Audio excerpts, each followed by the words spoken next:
Chapter 1. Philemon.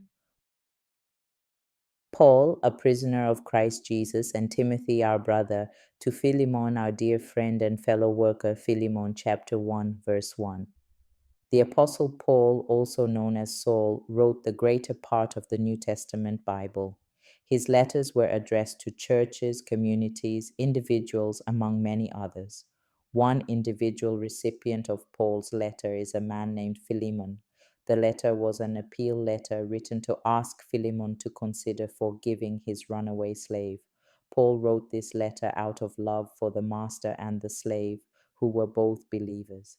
In this short letter, there are a few lessons we can apply in managing conflicts within and outside the church. Who was Philemon? He was a wealthy Colossian who was also a believer. Philemon also hosted the church in his home, and that accounts for why Paul's letter addressed the church that meets in Philemon's home, Philemon chapter 1, verse 2. Philemon seemed to have worked together with a woman named Apphia and another man called Archippus, Philemon chapter 1, verse 2. Thus, working as a team wasn't new to Philemon. In his letter, Paul addressed Philemon as our dear friend and fellow worker, Philemon chapter 1, verse 1. Paul, on the other hand, was still serving a prison term in Rome as at the time he wrote this letter.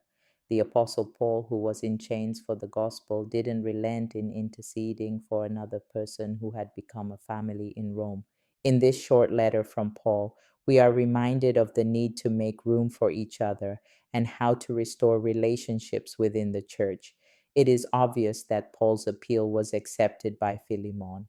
In subsequent chapters, we shall consider the details of the appeal and Paul's advice to Philemon.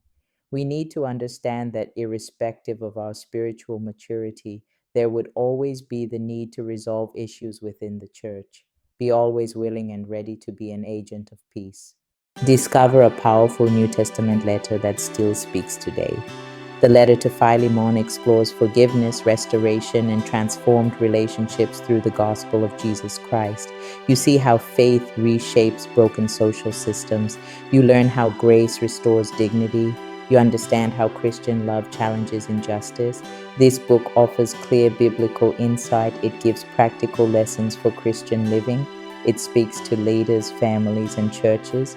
The Letter to Philemon by Mary Agrona is now available on Amazon in paperback and Kindle. Get your copy today, read it, reflect on it, live it.